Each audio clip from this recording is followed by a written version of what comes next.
ஸ்தோத்திரம். இந்த கால வேளையிலே தேவனுடைய ஆலயத்திலே உங்களை பார்ப்பதற்கு சந்தோஷம். கர்த்தர் உங்களை ஆசீர்வதிப்பாராக. சரி, சங்கீதம் 30ஆம் சங்கீதம் 6ஆம் வசனத்தை எடுத்து வாசிப்போம். இந்த வருஷத்துடைய வாக்குத்தத்தத்தின் அடிப்படையிலே நாம் 4, 8, 9 வாரங்களாக தேவனுடைய செய்தியை நான் சொல்லிக்கொண்டு வருகிறேன். சங்கீதம் 30ஆம் சங்கீதம் 6ஆம் வசனத்தை வாசிக்கிறேன். நான் ஒரு காலம் அசைக்கப்படுவதில்லை என்று என் வாழ்விலே சொன்னேன் என்று தாவீது சொல்வதை குறித்து மத்தியிலே இதை வைத்து நான் பேசிக்கொண்டு வந்தேன். நான் ஒரு காலம் அசைக்கப்படுவதில்லை என்று என் வாழ்விலே சொன்னேன் என்று தாவீது சொல்லுகிறான். என்னுடைய உண்மையான பொருள் அர்த்தம் தாவீது தன் வாழ்க்கையிலே அதிகமான செல்வந்தன் பணம் இருப்பதனாலே அவன் சொல்லுகிறான், நான் ஒரு காலம் அசைக்கப்படுவதில்லை, காரணம் என் வாழ்க்கையில நிறைய பணங்களை நான் வைத்திருக்கிறேன் என்று சொல்லி. ஆனா கீழே வசனத்துல வாசித்து பார்த்தீங்கன்னா ஆண்டவர் சொல்றாரு, உன் பணத்தினால் அல்ல, நான் உன்னோடு இருக்கிறதுனால, நான் உன் கிருபை, என்னுடைய கிருபை உன் வாழ்க்கையில இருப்பதனால நீ அசைக்கப்படாதபடி இருக்க முடியும். பணம் இன்னைக்கு இருக்கும், பணம் நாளைக்கு இல்லாமல் போகும் என்பதை குறித்து நாம் அறிந்து கொள்கிறோம். ஆக இந்த வசனத்தின் அடிப்படையிலே நாம் மத்தியிலே நெகேமியாவை குறித்து நான் பேசிக்கொண்டு வருகிறேன். நெகேமியாவுடைய தரிசனம் என்ற அடிப்படையில் பேசுகிறேன். நம்ம வாழ்க்கையில தேவன் இருக்கக்கூடும் என்றால், நம் வாழ்க்கையில தேவ கிருபை இருக்கக்கூடும் என்றால், நாம் எல்லாருக்குமாக நாம் அசைக்கப்படாத ஒரு வாழ்க்கையை வாழ வேண்டும் என்றால் தரிசனம் ரொம்ப ரொம்ப முக்கியம் என்பதை குறித்து மத்தியிலே நான் சொல்லிக் கொண்டு வந்தேன். மனித வாழ்க்கையிலே பல காரியங்கள் ஏற்படலாம், ஆனால் கிறிஸ்தவ வாழ்க்கையிலே நாம் அசைக்க முடியாத ஒரு வாழ்க்கை நாம் வாழ வேண்டும் என்று கர்த்தர் விருப்பம் உள்ளவராக இருக்கிறார். அதில் தரிசனம் என்ன செய்யும் என்பதை குறித்து சொன்னேன்.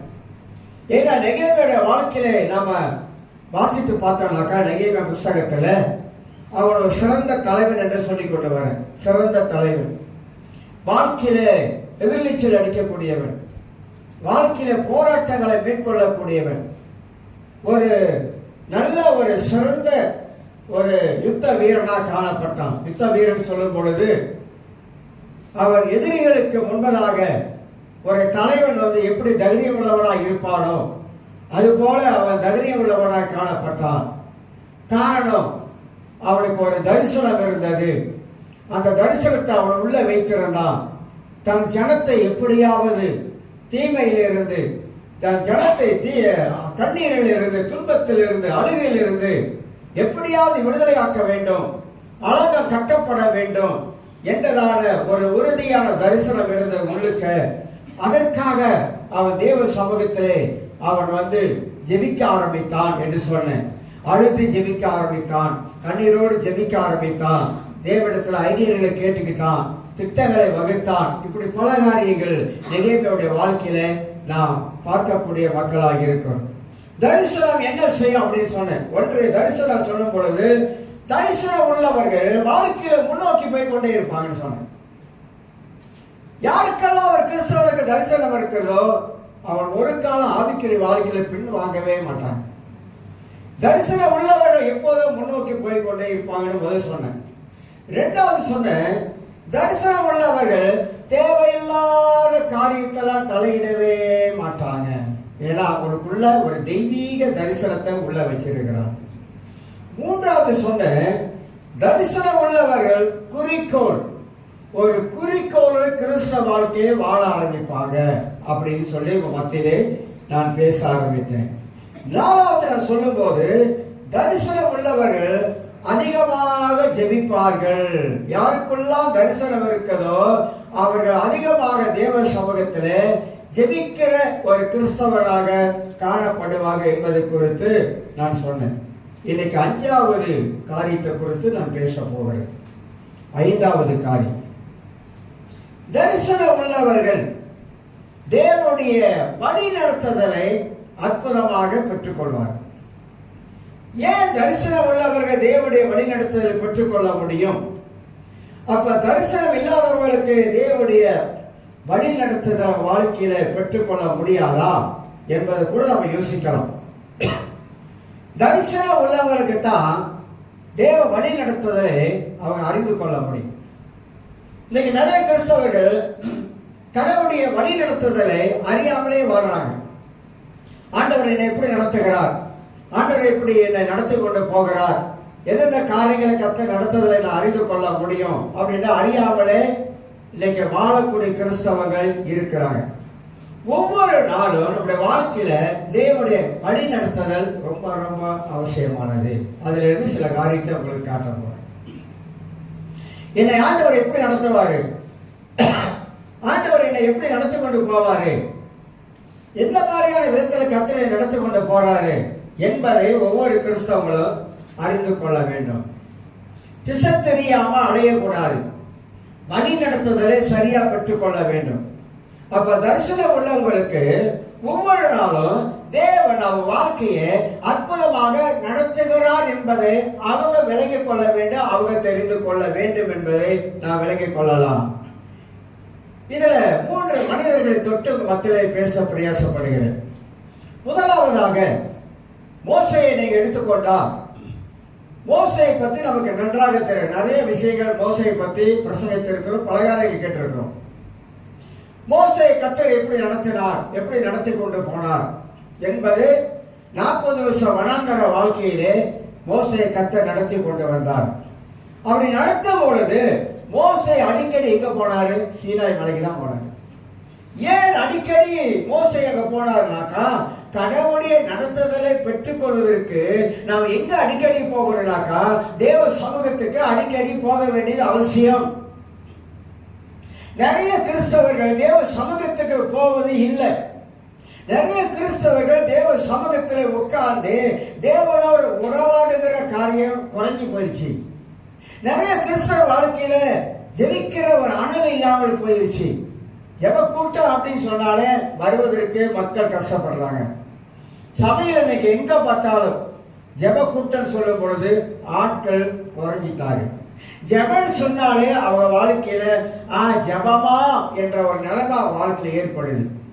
நமக்கு உலகத்துல நடக்கிற காரியங்கள் நமக்கு தெரியணும், ஆவிக்குரிய மண்டலத்துல நடக்கிற காரியமும் நமக்கு தெரியணும், நாட்டில் நடக்கிற காரியமும் நமக்கு தெரியணும். தெரியாமல் இருக்கக்கூடாது. உலகத்துல பயங்கரமான ஒரு போர் உண்டாக போகிறது. இப்ப எங்க பார்த்தாலும் மலேசியாவில் டிவி காசநோய் பரவிக்கிட்டு போகுது. காசநோய் ஒரு காலத்துல இருந்தது, ஆனா அதுக்கு மருந்து இல்லாம நிறைய பேர் செத்துட்டாங்க. ஆனா இன்றைக்கு காசநோய்க்கு மருந்து இருக்கிறது. ஆனா அந்த அளவுக்கு காசநோய் டிவி பரவுவது கிடையாது. ஆனா இப்ப பயங்கரமாக நோய்கள் பரவி கொண்டு போகிறது. அப்ப நோய்கள் உலகத்துல பரவுகிறது, தேசத்துல பல காரியங்கள் நடந்து கொண்டு இருக்கிறது. கிறிஸ்தவத்துக்கு எதிராக பல தீமைகள் நடக்கிறது, உலகத்தில் நடக்கிறது, நம்ம நாட்டிலே நடக்கிறது. இப்படி பல காரியம் நடப்பதனால தேவன் எப்படி நடத்தி கொண்டு போறார் என்பதையும் நாம தெளிவாக பைபிள் மூலமாக அறிந்து கொள்ள வேண்டும். மோசேயின் காலத்துல இஸ்ரவேல் மக்கள் சாதாரணமான மக்கள் கிடையாது. இப்பயாவது இருக்கிற மக்கள் பரவாயில்ல. ஆனா அன்னைக்கு இருந்த மோசேயுடைய ஜனங்கள், இஸ்ரவேல் மக்கள் சாதாரணமான மக்கள் இல்லை. கீழ்ப்படியாத மக்கள், சொல் பேச்சை கேட்காத மக்கள், கலக குண மக்கள், எதிர்த்தடிக்கிற கூட்டங்கள், இப்படிலாம் பல காரியங்கள் மோசேயோட காலத்துல இருந்தது. ஆனா கர்த்தர் மோசேயை நடத்துவதற்கு என்ன காரணம்? கர்த்தர் பேசுகிறார். மோசையோடு கூட கர்த்தர் பேசுகிறார், காரியங்களை கர்த்தர் பேசுகிறார், ஆலோசனைகளை கர்த்தர் கொடுக்கிறார். கர்த்தருடைய வழிநடத்தலை மோசே தெளிவாக அறிந்து கொள்ள ஆரம்பிக்கிறார். இப்படிதான் தேவன் நம்ம நடத்தி கொண்டு போறார் என்பதை குறித்து. அது போல நம்முடைய வாழ்க்கையில நமக்கு சில வேளைகளில வாழ்க்கை சூழ்நிலைகள் மாறும். நல்லா இருக்கிற மாதிரி தான் இருக்கும், சூழ்நிலை மாறிடும். சில வேளைகளை வனாந்திர வாழ்க்கையில போற மாதிரி இருக்கும். டெசர்ட், பாலைவனத்தில் ஒண்ணுமே கிடையாது, வாழ்க்கையில ஒண்ணுமே இல்லாத மாதிரி வாழ்க்கையில காணப்படும். சில வேளைகளில் நமக்குள்ளாக ஒரு சகிப்பு தன்மை நம்ம வாழ்க்கையில ஏற்படும். என்னால ஆலயத்துக்கு போகிறோம், வரோம், ஆராதிக்கிறோம், ஆனா வாழ்க்கையில ஒரு வெறுமை இருக்குது, ஒரு வெறுமை தட்டுகிறது. ஏன் வாழ்க்கையில ஒரு வெறுமை தட்டுகிறது? ஒரு மனிதன் தேவனோடு அவன் நடக்க ஆரம்பித்தா அவன் வாழ்க்கையில எந்த காலத்திலும் வெறுமை தட்டவே தட்டாது. வெறுமை வருவதற்கு என்ன காரணம்? ஏன் சில வேலைகளை வாழ்க்கையில ஏதோ இழந்தது மாதிரி நாம் காணப்படுகிறோம். சில வேலைகளை நம் வாழ்க்கையில ஒண்ணுமே நடக்காதது மாதிரி நம் வாழ்க்கையில காணப்படுகிறோம். ஒன்றை மட்டும் மனசுல அறிந்து கொள்ள வேண்டும். கர்த்தரை அறிந்தவர்கள், வேதத்தை அறிந்தவர்கள், தேவனோடு நடக்கிறவர்கள் ஒரு காலம் அசைக்கப்படவே மாட்டாங்க. அவங்க கடவுளுக்குள்ளாக உறுதியா நிற்பாங்க, தேவனுடைய வார்த்தையில உறுதியா நிற்பாங்க, தேவனை தேடுகிறதுல உறுதியா நிற்பாங்க, கர்த்தர் வழிகளை திறக்க வேண்டும் என்று சொல்லி உறுதியா நிற்க ஆரம்பிப்பாங்க. அதுதான் மோசேயின் வாழ்க்கையில நடக்குது. ஏன்னா மோசே அவன் அடிக்கடி தேவனோடு உறவாடுகிறவனாக காணப்பட்டான். இல்லைன்னா 10 கட்டளை கர்த்தரை எழுதி கொடுத்தாரு, கர்த்தரே எழுதி கொடுத்தாரு. அப்ப நாம் கற்றுக்கொள்ள வேண்டியது என்ன? என்னை ஆண்டவர் ஒவ்வொரு நாளும் வழி நடத்த வேண்டும். நான் வழி நடத்தப்படுகிறேனா? ஒவ்வொரு நாளும் வழி நடத்தப்படுகிறேனா? ஒவ்வொரு நாளும் தேவ பிரசனத்தை நான் உணர்கிறேனா? ஒவ்வொரு நாளும் என் வாழ்க்கையில வெறுமை இல்லாதபடி வாழுகிற ஆரம்பிக்கிறேனா என்பதை நாம் அறிந்து கொள்ள வேண்டும். தரிசனம் உள்ளவர்கள் தேவ வழி நடத்துதலை பெற்றுக் கொள்வார்கள். அதுதான் அந்த தரிசனம் உங்களுக்குள்ள காணப்படும். நெகேமியா அவன் தேவ தரிசனம் உள்ளவன், தேவனுடைய வழி நடத்துதலை அற்புதமாக அவன் பெற்றுக்கொண்டான். அவன் பெற்றுக்கொண்டதுக்கு என்ன காரணம்? ஜெபம், உபவாசமோ ஜெபமோ அவன் வாழ்க்கையில காணப்பட்டதுனால தான் கர்த்தர் எல்லா வழிகளும் பட்டு அவனை வாழ்க்கையில திறக்க ஆரம்பிக்கிறார். ஏன்னா அது தேவ சித்தம்.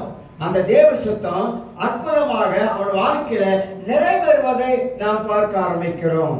இது மோசே வாழ்க்கையில காணப்படுகிற சுருக்கமான கடவுளுடைய வழி நடத்துதலை நாம் அறிந்து கொள்ளுகிறோம். வனாந்திரத்திலே, பாலைவனத்திலே என்று சொல்லி இரண்டாவதாக ஒரு காரியத்தை நாம் பார்க்கிறோம். இரண்டாவதாக தாவீதோட வாழ்க்கையிலே, தாவீது இக்கட்டு மத்தியிலே, நெருக்கத்தின் மத்தியிலே, பாடுகள் மத்தியிலே, கஷ்டத்தின் மத்தியிலே, போராட்டத்தின் மத்தியிலே தாவீது தேவ நடத்துதலை அவன் அறிந்தவனாய் காணப்பட்டான். அப்போது கூட தாவீது ஒரு இடத்துல இந்த பிரச்சனை தாங்க முடியாம சில தவறான காரியத்தில் முடிவெடுக்கிறான். சில வேளைகளில் நம்முடைய வாழ்க்கை 1 சாமுவேல் புஸ்தகத்தை போய் திருப்பிக் கொள்வோம். 1 சாமுவேல் புஸ்தகம். மனித கிறிஸ்தவ வாழ்க்கை என்பது ஒரு சாதாரணமான வாழ்க்கை அல்ல. அது போராட்டமான வாழ்க்கை, போராட்டம் நிறைந்த வாழ்க்கை. அந்த போராட்டம் நிறைந்த வாழ்க்கையிலே நாம் எப்படியெல்லாம் தேவனுடைய வார்த்தையிலே நாம் உறுதியா நிற்பது, எப்படியெல்லாம் நாம் தேவ பிரசனத்துக்குள்ளாக இருப்பது என்பதை நாம் அறிந்து கொள்ள வேண்டும். எவ்வளவுதான் இருந்தால் சில வேலையில் இந்த பிசாசு இருக்கான சடப்பைய சரிய சாத்தான் இருக்கான, அவன் எப்படியாவது நம்மளை கொஞ்சம் அசைக்கத்தான் பார்ப்பான், கொஞ்சம் அசைத்து பார்ப்பான். அசைப்பதற்கு பல வழிகளை அவன் கொண்டு வருவான். வேற புதுசா எங்கேயும் வரமாட்டான். மனித மூலமா நம்மளை அசைப்பதற்கு பல காரியங்களை அவன் கொண்டு வர ஆரம்பிப்பான். 1 சாமுவேல் 27ஆம் அதிகாரத்துல 1ஆம் வசனத்தை நான் வாசிக்கிறேன் பாருங்க. பின்பு தாவீது, நான் எந்த நாளிகையாகிலும் ஒரு நாள் சவுலின் கையினால் மடிந்து போவேன். இனி சவுல் இஸ்ரவேலின் எல்லைகளில் எங்கேயாவது என்னை கண்டுபிடிக்கலாம் என்கிற நம்பிக்கை அற்று போகும்படி நான் அவன் கைக்கு நீங்களாக இருக்கும்படி நான் தப்பி போவதை பார்க்கிறோம், நலமான காரியம் வேறு இல்லை என்று தன் இருதயத்திலே யோசித்தான். இதுல 3 காரணம் ஏற்கனவே சொன்னேன். தாவீது தேவனால் அழைக்கப்பட்டு அபிஷேகம் பண்ணப்பட்டவர். ஆடு வைக்கிறவனாக இருந்த தாவீதை கர்த்தர் அழைத்தார். அவனை ராஜாவாக கர்த்தர் வைக்க வேண்டும் என்று தேவனுடைய சித்தம். ஆனால் தாவீது சவுலுக்கு கீழே இருக்கும் பொழுது 13 வருஷம் அவன் வாழ்க்கையில போராட்டத்தின் மேல போராட்டம், பிரச்சனை மேல பிரச்சனை, தொல்லைகள் மேல தொல்லை, கஷ்டத்தின் மேல கஷ்டம். அலைமோதுகிறான் தாவீது, ஊற விட்டு ஊற ஓடுகிறான் தாவீது. மெண்டல் டார்ச்சர் அவனுக்கு. அவன் மனநிலைவெல்லாம் பாதிக்கப்படுகிறது. சீமை வருகிறான், தூசிக்கிறான். பல காரியம் தாவீது வாழ்க்கையில நீங்க பழைய ஏற்பாட்டுல தாவீதை பத்தி கொஞ்சம் படிக்க ஆரம்பித்தீங்கன்னாக்கா அவன் வாழ்க்கையில என்ன சம்பவம் நடந்தது, தாவீது அதெல்லாம் எப்படி மேற்கொள்ள ஆரம்பித்தான், எப்படி மேற்கொண்டு போனான் என்பதெல்லாம் விளங்கிக் கொள்ளலாம். அதன் மூலமாகத்தான் பரிசுத்த ஆவியானவர் நமக்கு ஆவிக்குரிய பாடங்களை கற்றுக் கொடுக்கிறார். நம் வாழ்க்கையில சில இக்கட்டான நேரங்கள் வரும் பொழுது நமக்கு சில வேலைகள்ல சந்தேகம் வரும், அவிசுவாசம் வரும். கர்த்தர் ஒரு வேலை நம்மளை கைவிட்டுட்டாரோ, கர்த்தர் நம்மளை விட்டு ஒரு வேலை தூரமா போயிட்டாரோ, கர்த்தர் ஒரு வேலை நமக்கு எந்த உதவியும் செய்ய மாட்டாரோ, இப்படி மனிதனுக்குள்ள இருக்கிற இந்த மனித மனம் பேச ஆரம்பிக்கும். ஆட்டோமேட்டிக்கா நமக்கு என்ன வந்துருந்தீங்களா, அவிசுவாசம் வந்துடும். இவ்வளவு காலமா நான் கடந்து போறேன், கர்த்தரை எதுவும் செய்யற மாதிரி தெரியலையே அப்படின்லாம் நமக்கு எண்ணம் தோன்றும். மனிதன் தானே, நம்ம எல்லாரும் மனிதர்கள் தானே. நமக்கு அந்த மாதிரியான விதங்கள் நம்ம எண்ணங்கள் நமக்கு வருவது அது உண்மைதான். இருக்குது, வர்றதுக்கு நிறைய வாய்ப்பு சந்தர்ப்பங்கள்லாம் இருக்குது. ஆனா ஏன் இதெல்லாம் நமக்கு வருதுனாக்கா, பிசாசு அப்படிப்பட்ட காரியங்களை கொண்டு வந்து நம்ம கடவுளோட நெருங்க விடாதபடிக்கு கடவுளை விட்டு கொஞ்சம் தூரமாக்குறதுக்கு வழி செய்வான். எல்லாரும் அறிந்து கொள்ளணும், வாழ்ந்தாலும் இயேசுவுக்கு, செத்தாலும் இயேசுவுக்கு. வாழ்க்கையில என்ன நடந்தாலும் இயேசுதான். வாழ்க்கையில தலைமட்டமா கீழே விட நினைக்கிறோமா, கர்த்தரை கீழே விட மாட்டாரு. ஆனா அவர் பார்ப்பாரு, இது வரைக்கும் நீ போறன்னு பார்ப்பாரு. அப்படியே கர்த்தர் அவர் தூக்குவார். ஆபிரகாம் கடந்து போனாரு. ஆபிரகாம் பத்தி ஒரு பக்க வாழ்க்கை தான் தெரியும், மறுபக்க வாழ்க்கை நமக்கு தெரியாது. ஆபிரகாம் 8 விதமான சோதனைக்குள்ளாக கடந்து போனார். ஆனா ஆபிரகாம் விசுவாச தந்தை என்று பெயர் எடுத்தார். இன்னைக்கு ஆபிரகாம் பத்தி யூதர்கள் பேசுறாங்க, இன்னைக்கு ஆபிரகாம் பத்தி நாம பேச ஆரம்பிக்கணும். ஏன்? ஆபிரகாமுடைய ஒரு பக்க வாழ்க்கை வேற, மறுபக்க வாழ்க்கை வேறையாய் காணப்பட்டது. கிறிஸ்தவர்கள் எல்லாருக்கும் பிரச்சனைகளும் போராட்டங்களும் வாழ்க்கையில வைக்கப்பட்டிருக்கிறது. தாவீது அந்த சூழ்நிலையில தாவீதுக்கு சவுலுக்கு பயப்படுகிறான். ஏன்னா எப்ப எப்ப எப்ப கொண்டுடலாம், எப்ப கொண்டுடலாம், எப்ப இவனை கொண்டுடலாம் என்ற எண்ணம் சவுலுக்குள்ள இருந்தது. தாவீது அதை பார்த்து பார்த்து பார்த்து 1 வருஷம் 2 வருஷம் இல்ல 13 வருஷம் கூட இருக்கிறான். இந்த சவுல் எப்படியாவது கொண்டுடலாம் கொண்டுடலாம் கொண்டுடலாம் 3 முறை ஈட்டியை விட்டுட்டான். இப்ப தாவீதோட மனசுல என்ன வந்துருச்சுனாக்கா, ஒரு அவிசுவாசம் வந்துருச்சு. அவன் யோசித்து பார்க்கல, என்னை அழைத்தவர் ஆண்டவர், என்னை அபிஷேகம் பண்ணினவர் ஆண்டவர், என்னை வழிநடத்தி வந்த கர்த்தர் அவர்தான்.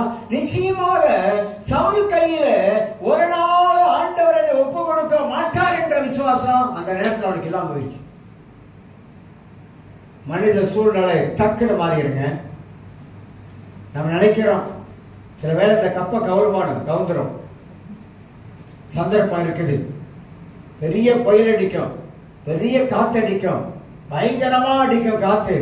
அந்த நேரத்துல விசுவாசமா அவிசுவாசமா இது ரெண்டு நம்ம வாழ்க்கையில நேரா நிற்கும்.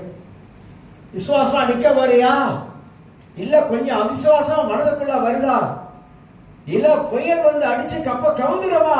கப்ப கவராது, புயல் அடிக்குது. ஆனா கப்ப கவருவதற்கு ஆண்டவர் விட மாட்டாரு. ஆனா மனதுல வேலை செய்யுது. மனது என்ன சொல்லுது? நிச்சயமாக உங்க கப்ப கவுந்துற அப்படியே மனது சொல்லுது. மைண்டு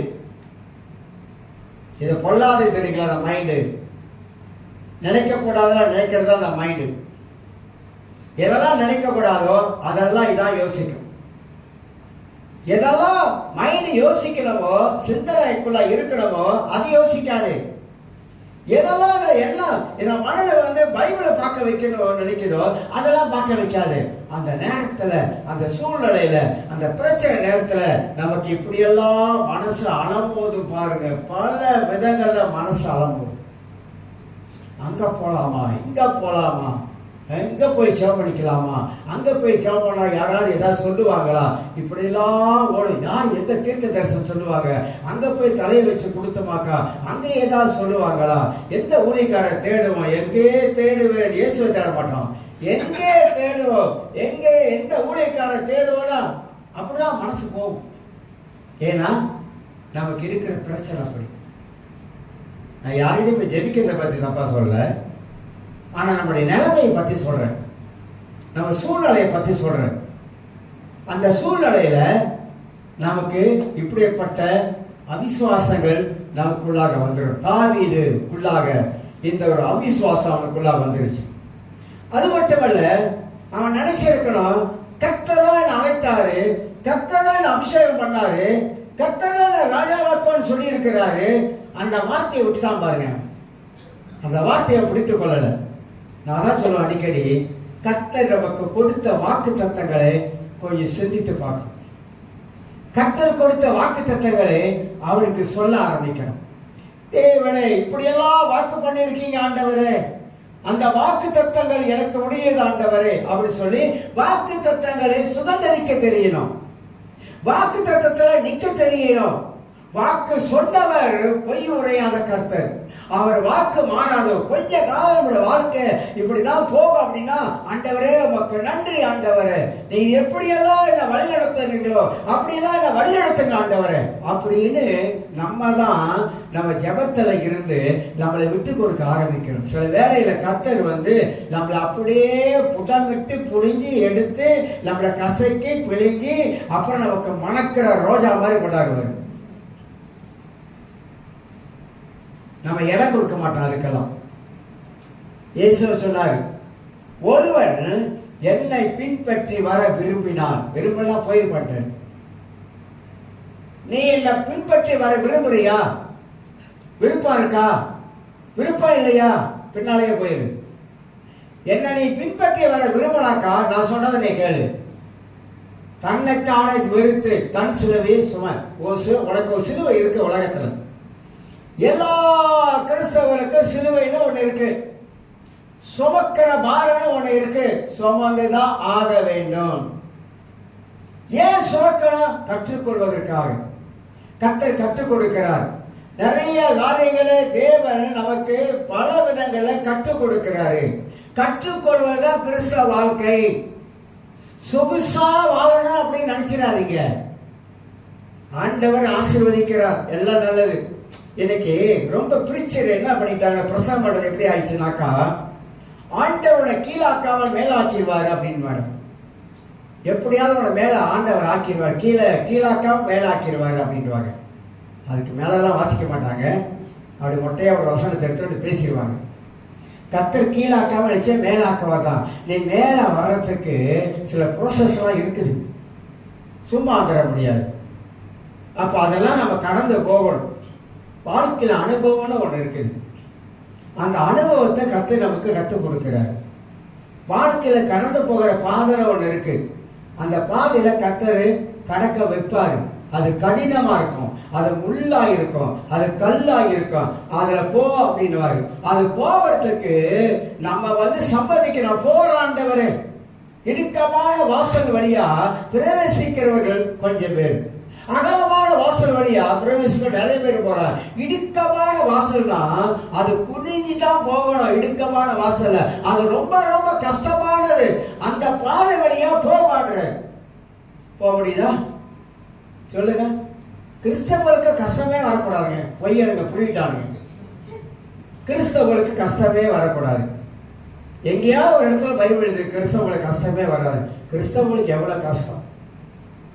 மிஷினரி ஊழியத்தில் போறவங்களுக்கு எவ்வளவு பாடு. பிள்ளைகளை இழக்கிறாங்க, மனைவி இழக்கிறாங்க. ஊழியத்தில் வருகிற தொல்லைகள் கொஞ்சம் கொஞ்சமான தொல்லைகள் இல்லை, எல்லாத்தையும் கடந்து ஏன் கடந்து போறாங்க? இயேசு மேல வைத்த அன்பு. ஒருவன் அதிகமாக இயேசுவை நேசிக்கிறானா அவன் பாடுகளை பத்தி பயப்படவே மாட்டான். ஒரு அதிகமாக இயேசு மேல பாசம் வச்சிருக்கிறானா அவன் வாழ்க்கையில் வருகிற பிரச்சனை உபத்திரவை பத்தி மனைவிட்டே இருக்க மாட்டாங்க. ஆண்டவர் எனக்கு இந்த பிரச்சனை கொடுத்துட்டாரு, ஆண்டவர் எனக்கு அந்த பிரச்சனை கொடுத்துட்டாரு, ஆண்டவர் எனக்கு இந்த பிரச்சனை கொடுத்துட்டாரு, ஆண்டவர் வீட்டுக்குள்ளேயே பிரச்சனை கொடுத்துட்டாரு. உனக்கு பிரச்சனை வருதா? சோத்திர ஆண்டவரே, பிரச்சனைக்காக நன்றி ஆண்டவரே, அதனால நான் உருவாக்கப்படுகிற நன்றி ஆண்டவரே, அதனால என்னை வாழ்க்கையை கட்டுகிறேன் நன்றி ஆண்டவரே, அதனால நிறைய விஷயங்களை கற்றுக் கொடுக்கிற நன்றி. என்னைக்கே சொல்லியிருக்கிறோமா? ஆனா தாவி சொல்றான், நான் உபத்திரப்பட்டது நல்லது. யார சொல்லுவா? நான் உபத்திரவப்பட்டது, நான் கஷ்டப்பட்டது, சவுலோட கூட இருந்து பாடுபட்டது நல்லது, அதனால உடைய பிரமாணங்களை நான் கற்றுக்கொண்டேன். பைபிள் அப்படி படிங்க. அதனால பிரச்சனை வந்துச்சுன்னா நம்ம என்ன செய்யக்கூடாது, நம்ம முறுமுறுக்க கூடாதுன்னு சொல்ல வர. இஸ்ரவேல் மக்களை போல முறுமுறுக்க கூடாது. கஷ்டம் பிரச்சனை வரும்பொழுது நமக்கு அப்பதான் ரொம்ப கோபம் வரும். பார்த்துருக்கீங்களா? அது வெளியில இருக்க வீட்டில் இருக்கட்டும் பிரச்சனையா இருப்பாங்க. அந்த நேரத்தில் பாசம்லாம் ஒருத்தர் வருவாங்க, அவங்ககிட்டே பூஜை கட்டிடுவாங்க. ஏன்? இவங்க பிரச்சனை வச்சுக்கிட்டு அவங்க கிட்ட என்ன பேசும்போது என்ன சொல்லுவாங்க, பூஜை கட்டிடுவாங்க. இல்லை பாரு, வேலை இடத்துல 108 பிரச்சனை இருக்கும். அப்படியே வீட்டுக்கு வருவாங்க. வீட்டுக்கு வந்த நுழைஞ்ச கையோட அப்புறம் அந்த டென்ஷன் பூரா வீட்டில் கொட்டுவாங்க. பாருங்க, யார்கிட்ட கொட்டுவாங்க? ஒன்று பிள்ளைகிட்ட கொட்டுவாங்க, இல்லைன்னா மனைவிட்ட கொட்டுவாங்க. ஏதாவது ஒன்று பேசுறாங்க, சும்மா ஏன்? வெளியே டென்ஷன், வெளியே உள்ள பிரச்சனை டென்ஷனை கொண்டாந்து வீட்டில் வந்து கொட்டி தீர்க்கிறது. அது இல்லை. என்ன பிரச்சனையா இருந்தாலும் வெளியே வச்சிரு. வாழ்க்கையில் என்ன பிரச்சனை வெளியே வச்சிரு. அது வீட்டுக்குள்ள கொண்டாடாத. வீட்டுக்குள்ள கொண்டாடுக்கா பெரிய பிரச்சனைய மண்டைக்குள்ள ஏற்றி வச்சுக்காத. அதுவும் வேண்டாம், அது நமக்கு பிரச்சனை. இன்னைக்கு எவ்வளவுக்கு எவ்வளவு பிரச்சனை சோதுகிட்டு எவ்வளவுக்கு கோவப்படுறியோ உன் நரம்பெல்லாம் பாதிக்கும், நரம்பு மண்டலம் பாதிக்கும். தெரியுமா உங்களுக்கு? எல்லா நரம்பு மண்டலம் பாதிக்க ஆரம்பிக்குது. எதனால?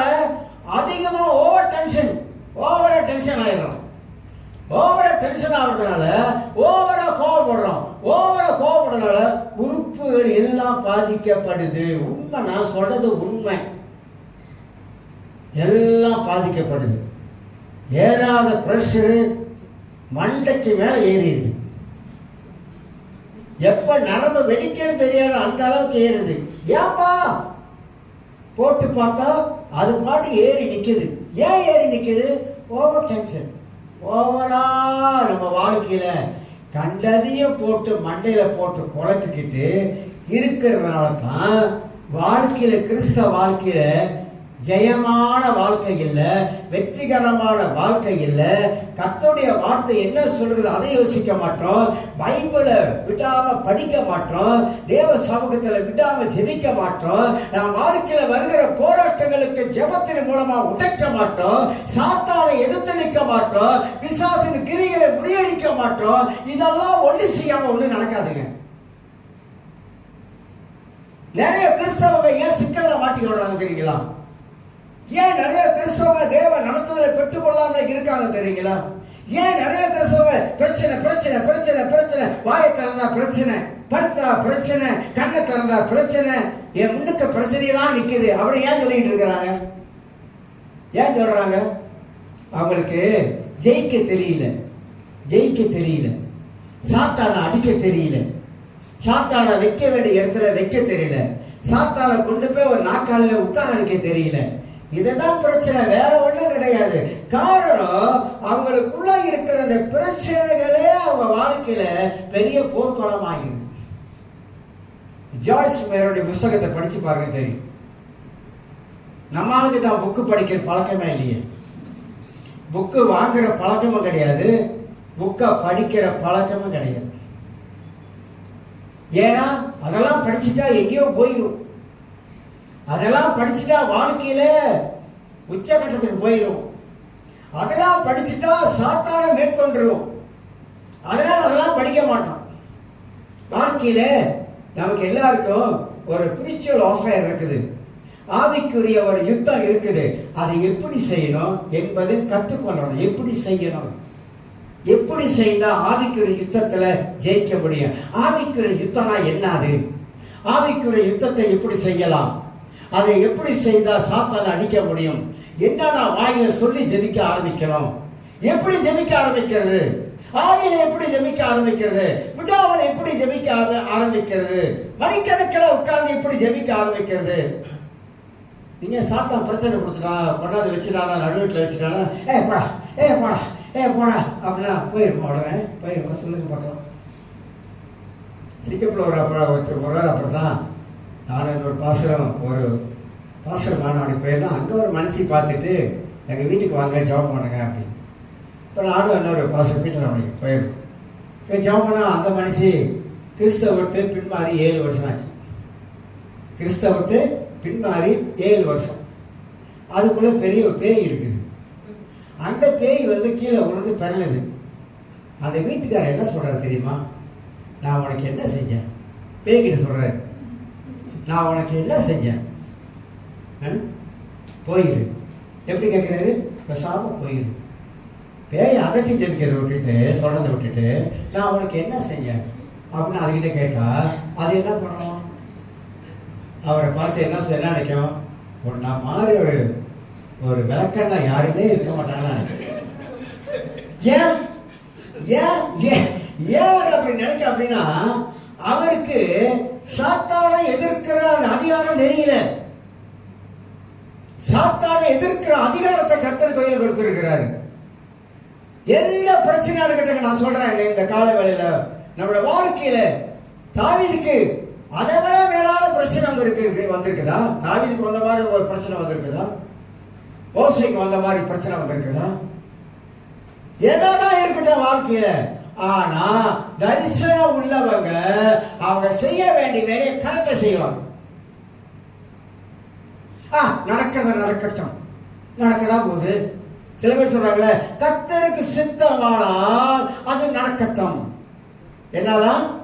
கர்த்தருக்கு சித்தமானால் அது நடக்கட்டும். எது கர்த்தருக்கு சித்தம், எது கர்த்தருக்கு சித்தம் இல்ல, அதுவே நமக்கு தெரியலங்க. ஆனா என்ன சொல்றா? கர்த்தருக்கு சித்தம் போல இருக்கு. எது? நீ இந்த கஷ்டத்திலையும் இந்த பாடுகளையும் இந்த தொல்லையிலும் போது தேவனுக்கு பெரிய சித்தமா, அதனால ஆண்டவர் நாம மகிழப்படும்.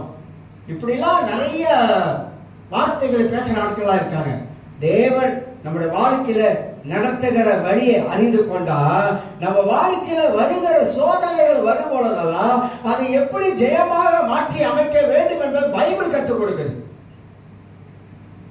தாவீது கடந்து போன பாதைகள் பயங்கரமான பாதை. ஆனா அவனுக்குள்ளாக அவன் நினைச்சிட்டான், ஒரு அவிசுவாசம் வந்துருச்சு. வந்துட்டு என்ன சொல்றான்? இனி ஒரு நாள் சவுலின் கையினால் நான் மடிந்து போவேன். மைண்டு வேலை செஞ்சிருப்பேன். எப்படி இந்த மைண்டு வேலை செய்திருப்ப? அவனுக்கு என்ன வேலை செய்யுதுன்னா, தப்பா வேலை செய்யுது. ஒரு நாள் நிச்சயமாக இவன் கையில செத்துருவேன். பார்த்தீங்களா எவ்வளவு அழகா பைபிள் நமக்கு எடுத்து காட்டுது. அவன் மைண்ட்ல வந்துடுச்சு அது. அதனால என்ன பண்றான்? நாம இந்த இடத்துல இருக்கக்கூடாது என்பதற்காக அந்த இடத்தை விட்டு போக நினைக்கிறான். இஸ்ரவேலின் கையிலே எங்கேயாவது என்னை கண்டுபிடிக்கிறான் என்கிற நம்பிக்கை அற்று போகும்படி. தாவீது சாதாரணமான ஆள் இல்லைங்க. ஆனா அந்த சூழ்நிலை, அவனுக்கு ஏற்பட்ட சூழ்நிலை சாதாரணமான சூழ்நிலை இல்லை. நம்பிக்கை அற்று போகும்படி, நான் அவன் கைக்கு நீங்களாக இருக்கும்படி நான் தப்பித்துக் கொள்வதை பார்க்கிறோம். நலமான காரியம் வேறு ஒன்றில்லை என்று தன் இதயத்திலே யோசித்தான். அவிசுவாசம் வந்தது, அவநம்பிக்கை வந்தது. மண்டையில யோசிக்க ஆரம்பிக்கிறான். இப்படி சிந்திக்கிற ஆரம்பிக்கும் போது கடைசியா என்ன செய்யறான் தெரியுங்களா? சிந்தித்தவன் தீர்மானத்தை எடுத்துட்டான். ரொம்ப ரொம்ப நம்ம கற்றுக்கொள்ளக்கூடிய ஆவிக்குரிய பாடம் இந்த ஒரே வசனத்தில் இருக்கு. ஒரே வசனத்தில் நம்ம நம்முடைய வாழ்க்கையில நம்ம கூட நமக்குள்ள யார் இருக்கிறார் என்பதை நம்ம சரியா அறிஞ்சிருந்தோமாக்கா இந்த மாதிரி தவறான தீர்மானங்களை ஒரு நாள் எடுக்கவே மாட்டோம். தீர்மானம் எடுத்து ஓடலாம். எங்க ஓடலாம்? போனதுனால உனக்கு என்ன பலன்? பலன் இல்லை. போனதுனால கஷ்டம் பட்டேன். ஒரு மனிதன் தன் வாழ்க்கையிலே நெருக்கங்களை கொடுக்கும் பொழுது அமைதியா இருக்க கற்றுக்கணும். நான் சொல்றேன், நம்மளோட வாழ்க்கையில நிறைய நெருக்கம் வருதா? அமைதியா இருக்க கற்றுக்கணும். பேசாம போயிட்டு ஆண்டவரிடத்துல செபிக்க ஆரம்பிக்கணும். ரெண்டாவதாக அதிகாரத்தை கொடுத்திருக்கிறாரு. நாம் வாழ்க்கையில வரக்கூடிய காரியத்தெல்லாம் அடிச்சு ஒடுக்கி நொறுக்க தெரியும். இந்த உகாண்டாவில் ஜான் மலையாண்டின்னு சொல்லிட்டு ஒரு பேர், உகாண்டாக்காரர். இடையில கூட 2 டீம் வந்திருக்கிறார். அவங்க என்ன சொல்றாங்க? பிரேயர் தான். பிரேயர் ஆல்டர், ஜெப பலிபீடம். ஏன் அதை வலியுறுத்துறாங்க? எதனால வலியுறுத்துறாங்க? தேசங்களுக்காக ஜோபனை வலியுறுத்துறாங்க. நம்ம வாழ்க்கையில வரக்கூடிய காரியத்துக்கு இந்த ஜெபம் தான் நமக்கு ஆணிவேரா இருக்குது. அது ஏன் வலியுறுத்துறாங்க? தரிசனம் உள்ளவங்க தெளிவா இருப்பாங்க. தரிசனம் உள்ளவங்க எதுக்கு அஞ்ச மாட்டாங்க. தரிசனம் உள்ளவங்க பயப்படவே மாட்டாங்க. பயப்பட மாட்டாங்க. பயம் என்ற காரியமாக வாழ்க்கையில இருக்காது. நமக்கு தான் சில வேளைகள்ல நிறைய பயங்கள்ல மனதுக்குள்ளாக உட்கார்ந்துடும். ஆனா பைபிள் சொல்றது, ஒரு நாளும் பயப்படாதே பயப்படாதே பயப்படாதே, நான் உன் தேவனோட கூட இருக்கிறேன் அப்படின்னு ஆண்டவர் ஒவ்வொரு நாள் சொல்லிட்டு வர. இந்த பயம் என்பது சாத்தானுடைய ஒரு ஆயுதம். நீங்க அதுக்கெல்லாம் இடம் கொடுத்தீங்கன்னா தரிசனம் போயிடும். தரிசனம் என்பது நான் சொல்றது சாதாரண இல்லை. நான் ஏற்கனவே சொல்லியிருக்கேன், காண்ற தரிசனம் அது வேற, பார்க்கிற தரிசனம் வேற, தேவன் காட்டுகிற தரிசனம் வேற, நான் சொல்ற தரிசனம் வேற. போட்டு குழப்ப கூடாது எல்லாத்தையும். இந்த தரிசனத்தை கர்த்தர் எனக்குள்ளாக வச்சிருக்கிறாரு. ஒன்றை செய்வதற்கு எனக்கு மகா பெரிய தரிசனத்தை கர்த்தர் வச்சிருக்கிறாரு. நான் ஏற்கனவே சொன்னேன், படிக்கிறியா? படிக்கிற கவனம் செலுத்து. அதனுடைய தரிசனமா இருக்கணும். உன் வாழ்க்கையின் மேன்மையை கொஞ்சம் அப்படியே தரிசனத்தை கொஞ்சம் பாரு. நீ எப்படி இருக்கணும்? நான் இப்படி இருக்கணும். எந்த மாதிரி வீட்டில் இருக்கணும்? இந்த மாதிரியான ஒரு வீட்டில் நான் இருக்கணும். எந்த மாதிரி காடி பாவிக்கணும்? இந்த மாதிரி ஒரு காடி பாவிக்கணும். அப்படியே தரிசனத்தில் நீ வளரு. அந்த தரிசனத்தில் போ. தப்பா சொல்றேன் நினைக்காதீங்க, சொல்றேன், நல்லதுக்கு சொல்றேன். ஏன்னா பல வளர்ந்து நிதானிச்சு கவனமா பேச வேண்டியதா இருக்கு வார்த்தையை கூட. ஏன்னா நம்ம நல்லதுக்கு சொல்றது கூட அது சில வேளையில சடப்பைய சரியா சாத்தா வேற மாதிரி யோசனை போட்டுரும். நீ உலகத்தான் சொல்றான், சில நல்ல காரியங்கள் சொல்லும்போது சொல்றான், தம்பி படிக்கிறியா? படிக்கிற காலத்துல காதல் பண்ணாத அப்படின்றான். உலகத்தான் சொல்றான், சொல்லிக் கொடுக்குறான் பாருங்க. படிக்கிற காலத்துல உனக்கு என்ன காதல் தேவை? நீ படிக்கிற காலத்துல காதல் பண்ணினா உனக்குள்ள இருக்கிற தரிசனம் விழுந்துடும். நல்லதானே? படிக்கிற காலத்துல படிப்புல கவனம் செலுத்து. படிச்சு முடிச்சுட்டு அப்புறம் யோசி. எல்லாம் நல்லது. உலகத்தான சில விஷயங்கள் நல்லதா சொல்றாங்க, பைபிளும் நமக்கு நல்லதாங்க சொல்லுது. அதுக்கிடையில நம்ம என்ன செய்யக்கூடாது? நம்ம முந்திக்கிட்டமாக்கா படிப்புல கோட்டை விட்டவங்க. இதனால மக அலெக்சாண்டரோட கதை யாருக்கு தெரியும்? தெரியாது. மார்க் ஆந்தனியோட கதை யாருக்கு தெரியும்? Mark Antony. எந்த மார்க் ஆந்தனி கேட்டா நான் என்ன சொல்றது அப்படின்னு நினைக்கிறீங்களா? ஆமா, கிளியோபட்ரா யாருக்கு தெரியும்? கிளியோபட்ரா படிச்சிருப்பீங்க, சரித்திரத்துல படிச்சிருக்கீங்க. Cleopatra intelligent girl. அவங்க ரொம்ப அறிவாளி. எதெல்லாம் கோட்டை விட்டாங்க தெரியுமா? இதெல்லாம் மண்ணை கவுந்தாங்க தெரியுமா? மார்க் ஆந்தனி எதில் கவுந்தாரு தெரியுமா? காதல்ல கவுந்தாரு. காதல்னால நாட்டையே கவுத்து போட்டாரு. காதல்னால நிறைய காரியங்கள் இருக்குங்க. ஏன்னா அது அவ்வளவு வேகம். நம்முடைய தரிசனத்தெல்லாம் அப்படியே இறக்கி நம்மளை எங்கேயோ கொண்டு தள்ளிடும். அதுக்கு மட்டும் இடம் கொடுக்கவே கொடுக்காது. வாழ்க்கையை மேலான ஒரு எண்ணத்துக்குள்ளாக ஒரு வாழ்க்கையை கொண்டு நீங்களும் நானும் நல்லா இருக்க வேண்டும் என்பதை கர்த்தர் விரும்புகிறார். பிசாசு அப்படி இல்லை. உடைய எப்படியாவது கீழே தள்ளிடணும். நீ இப்படியா யோசிக்காத, நீ இப்படிலாம் உயரா யோசிக்காத, நீ மேலாலாம் சிந்திக்காத அப்படிலாம் சொல்லி பிசாசு நம்மள உலகத்துக்குள்ளாக அப்படியே திசை திருப்பி கொண்டு போயிடும். உலகம் மோசமாகிருச்சு. உலகம் பல விதங்களை சீரழிஞ்சிருச்சு. உலகத்துல நடக்கிற காரியங்களும் மகா மோசமான காரியங்கள் நடக்குது. அதுக்கு உனக்கு சம்பந்தமே இல்லை. நீ ஒரு ஆவிக்குரிய பிள்ளை. நீ இயேசு கிறிஸ்துவின் ரத்தத்தினால கழுவப்பட்ட பிள்ளை. உன்னை ஆண்டவர் அபிஷேகம் பண்ணி இருக்கிறார். உனக்கு ஒரு மேலான வாழ்க்கையை வச்சிருக்கிறாரு, உயர்ந்த வாழ்க்கையை வச்சிருக்கிறாரு. அதை போக்கஸ் பண்ண, அதுல போக ஆரம்பி. நீ அதுல போக ஆரம்பிச்சினா உனக்கு எதிர்காலம் ஆசீர்வாதமாக இருக்கும். எவனோ ஒருத்தன் சிரிச்சுட்டாலும் நீ பல்ல காட்டிடாத. உண்மையா சொல்றேன். எவனோ ஒருத்தன் சிரிச்சுட்டான், போற வரப்ப சிரிக்கிறான், இல்லை லேசா சிரிக்கிறானே அப்படின்னு சொல்லி நீ கொஞ்சம் சிரிச்சுட்டு, அவர் சிரிச்சவன் எஸ்எம்எஸ் அனுப்பி விடுவான். எஸ்எம்எஸ் அனுப்பி விட்டவன் அப்புறம் ஏன் கொஞ்சம் பேசலாமான்னு சொல்லுவான். அது வேலையெல்லாம் வச்சுக்காது. படிப்பை படி, அதெல்லாம் வச்சுக்காது. வேண்டாம். நல்லதுன்னு சொல்றேன், வேண்டாம் வேண்டாம். ஏன்னா கர்த்தர் உன்னை கொண்டு ஏதோ ஒரு காரியம் செய்யறதுக்கு தான் கர்த்தர் வச்சிருக்கிறார். அதை வாழ்க்கையில சரிஞ்சு விழா பண்ணிடுறாரு. அந்த தரிசனத்தை உனக்குள்ளாக வைக்க ஆரம்பி. அதை வைக்க ஆரம்பிச்சுன்னா நீ போகிற வேகமே வேலையா தான். ஆனா தாவீது தன் வாழ்க்கையில நெருக்கம், பாடுகள், கஷ்டங்கள், தொல்லைகள் இப்படி எல்லாம் வரும் பொழுது தவறான ஒரு தீர்மானத்துல இறங்கிட்டான். இருந்ததுனால அவன் சவுலுக்கு பயந்து ஓட ஆரம்பிக்கும். கடவுளுடைய நடத்துதல், ஆண்டவருடைய வழிநடத்துதலை பெற்றுக்கொண்டு வந்த தாவீதோட வாழ்க்கையில இந்த சின்ன ஒரு காரியம் அவனை அப்படியே திரும்பி போட்டுச்சு. மூன்றாவது ஒரு மனுஷனை சொல்லி நீ பாட்டுக்கிறேன். மூன்றாவது ஒரு மனிதன் இருந்தான். எலியா என்ற மனிதன் எல்லாருக்கும் தெரியும். பைபிளில் நிறைய தேவனுடைய மனிதர்கள் இருந்தாங்க. அவங்க பாதையெல்லாம் நீங்க பார்க்கணும், கொஞ்சம் கவனிச்சு பார்க்கணும். இந்த கேரக்டர் ஸ்டடியில இந்த வடிகளை குறித்து படிக்கிற ஒரு இது இருக்குது. ஆதாம் குறித்து படிக்கிறது, ஏவாளை குறித்து படிக்கிறது, ஆபிரகாம் குறித்து படிக்கிறது, ஈசாக்கா குறித்து படிக்கிறது, யாக்கோபை குறித்து படிக்கிறது. இப்படி ஒவ்வொரு மனிதனுடைய கேரக்டரை பற்றி படிக்கிறது. அவங்க எப்படி எப்படி வாழ்ந்தாங்க, எப்படி ஜீவித்தாங்க, இதெல்லாம் அவங்கள பற்றி தனியாக ஒரு ஸ்டடி. அதை படிக்கணும். அதை படித்தா தெரியும் கர்த்தர் எப்படியெல்லாம் இவங்களை நடத்தினாரு. அதை கண்டுபிடிக்கிறது, எப்படி நடத்தினாரு.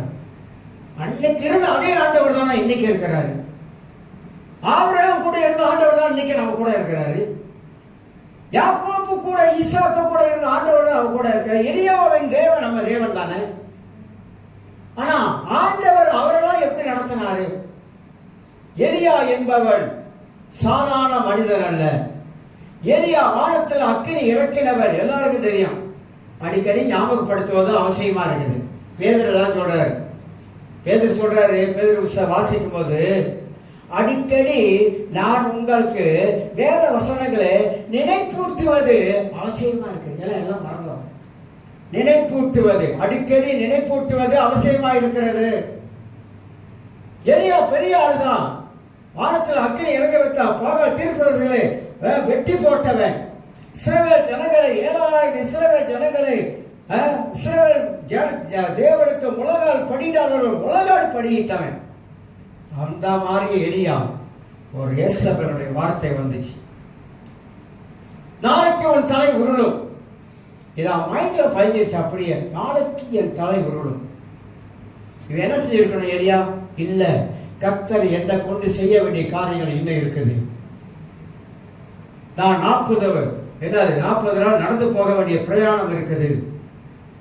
2 பேருக்கு நான் அபிஷேகம் பண்ண வேண்டிய ஒரு வேலை இருக்குது. உன்னால என்னை ஒண்ணு செய்ய முடியாது. எனக்கு கர்த்தர் வேலையை வச்சிருக்கிறாரு. என் வேலை முடிகிற வரைக்கும் உன்னால என் மேல கையை வைக்க முடியாது. அப்படிதான் அவன் நினைச்சிருக்கணும். ஆனா அவன் என்ன பண்ணிட்டான்? அந்த வார்த்தையை கேட்ட மாத்திரத்துல, உண்மையா சொல்றாங்க, சில வேலையில சில வார்த்தைகள் நம்மளை அப்படியே கீழே தள்ளிடும். சில வேலையில சில வார்த்தைகள் நம்முடைய மனதுக்குள்ளாக வர உள்ள இடம் கொடுத்துட்டோமா அது வேலை செய்ய ஆரம்பிச்சு, கிரிகை செய்ய ஆரம்பிச்சு வார்த்தை. அதனால்தான் நாம எந்த வார்த்தையை கேட்கணும், எந்த வார்த்தைகள்லாம் கேட்கக்கூடாது. நல்ல வார்த்தைகள் அதிகமா கேட்டீங்கன்னா உங்க சரீரத்துக்கு ஆரோக்கியம், உங்க ஆவிக்குரிய வாழ்க்கைக்கு ஆரோக்கியம். கேட்கக்கூடாத வார்த்தைகளை கேட்டீங்கன்னா எல்லாமே மோசமாயிடும். ஏன் கேட்கக்கூடாத வார்த்தைகளை கேட்கிறோம்? அதனால தான் மனது பாதிக்கப்படுது. எலியா கேட்கக்கூடாத வார்த்தையை கேட்டான், மனது பாதிக்கப்பட்டது. அவனே சொல்லுகிறான், நான் நல்லவன் அல்ல. யார் சொல்லிக் கொடுத்தா நீ நல்லவன் அல்ல என்பதை யார் சொல்லிக் கொடுத்தான்? உன் மைண்ட் சொல்லுது. ஏன்? நாளைக்கு ஒரு தலை உருளம் என்பது இயேசுவில் சொன்னதுனால, அதுவும் மனசுக்குள்ள வந்ததுனால நான் நல்லவன் அல்ல போயிட்டு சூரிய செடி கிளப்பி படுத்திக்கிட்டேன். ஆனா ஊழிய பயணம் கூட இருக்குது, அதை நீ மறந்துட்ட. அப்ப அவனுக்குள்ள இருக்கிற அந்த தெய்வீக தரிசனம் பாருங்க, ஒரு வார்த்தை சிதைக்குது. வரக்கூடாத வார்த்தை வரும் பொழுது நம்மளோட மனது பாதிக்குது.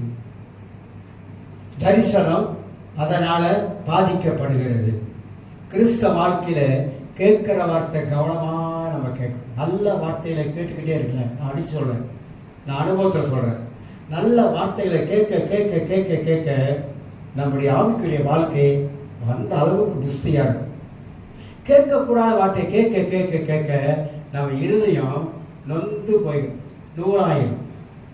அதனால நம்ம தான் பாதிக்கப்படுவோம் தவிர வேற யாரும் இல்லை. நம்ம தான் பாதிக்கப்படுவோம். நமக்குள்ள இருக்கிற தரிசனமோ செய்யக்கூடிய வேலை கூட நம்ம வாழ்க்கையில சுணங்கிடும். முன்னுக்கு எடுத்து வச்ச காலை கூட பின்னால் எடுத்து வைக்கிறதுக்கு நமக்கு மனசை வேலை செய்ய ஆரம்பிச்சோம். இல்லை இல்லை, அப்படி இல்லவே இல்லை. வசனம் சொல்லுகிறது, ஆண்டவர் சொல்றார், உன் பந்தய பொருள்ல நீ ஓடுகிற ஓட்டத்துல கவனமா ஓடு, சரியா ஓடு, நிதானமாய் ஓடு. நீ அப்படி சரியா கவனமா நிதானமாக நீ ஓட ஆரம்பித்தா நிச்சயமாக உன் தரிசனத்துல நீ செயல்படுகிற என்று அர்த்தம். இப்ப தரிசனம் நம் வாழ்க்கையை வழி நடத்துகிறது. எப்படியெல்லாம் கர்த்தர் என்னை வழி நடத்துகிறார். பவுலுடைய வாழ்க்கையில ரட்சிக்கப்படுறாரு. அப்போஸ்தலர் 9ஆம் அதிகாரம் கர்த்தர் பேசுறாரு. சவுல் வழி நடத்தப்படுகிறான். அழகா ஆண்டவர் சொல்றாரு, அது பிரகாரம் நடக்க ஆரம்பிக்கிறது. கர்த்தர் அனனியா கிட்ட பேசுறாரு. அனனியா வருகிறான். சவுல் தலைமையில கையை வைக்கிறான். கண்ணு திறக்கப்பட ஆரம்பிக்குது. ஆண்டவர் சொல்றாரு அனனியா கிட்ட, அனனியாவே, சவுல் இப்பொழுது அவன் ஜெபம் பண்ணி கொண்டு இருக்கிறான் அப்படின்றார். கர்த்தர் வேலைகிறது, சவுல் ஜெபம் பண்றத கர்த்தர் பார்க்கிறாரு. அதை பார்த்த ஆண்டவர் அனனியா கிட்ட சொல்றாரு, கர்த்தர் நடத்துறாரு, மிக அற்புதமா நடத்துறாரு, வழி நடத்துறாரு. அப்போஸ்தலர் புஸ்தகம் தேவ ஆவியானவரை நடத்தப்படுகிற ஒரு புஸ்தகம். அற்புதமா நடத்துறாரு. அப்ப வேதத்துல தேவனுடைய மனிதர்களை ஆண்டவர் நடத்தி கொண்டு போயிருக்காரு, வழி நடத்திருக்கிறாரு. தரிசனம் இருக்கிறவர்களே கர்த்தருடைய நடத்துதலை எல்லா மனிதர்களும் பெற்றுக்கொள்வாங்க. நமக்கு தரிசனம் இருக்குதா, தேவன் நடத்துறாரா, நடத்துதலை நீங்க பிடிச்சுக்கிட்டீங்களா, அந்த வழி நடத்துறதுக்குள்ள நீங்க போகும்போது தரிசனம் ஒரு நாளும் சாகவே சாகாது. தரிசனம் ஒரு நாளும் மங்கி போகாது. தரிசனம் நம்ம வாழ்க்கையில பிரகாசிக்க செய்யும். தரிசனம் வாழ்க்கையில முன்னோக்கி போக வைத்துக் கொண்டே இருக்கும். தரிசனம் உள்ளவர்கள் தேவ ஆவியின் நடத்துதலை பெற்றுக்கொண்டு இந்த உலகத்துல தேவனுக்காக வாழ ஆரம்பிப்பார்கள். எல்லாரும் எழுதிருப்பாங்க, எல்லாரும் எழுதிருப்பாங்க. நன்றி ஆண்டவரே.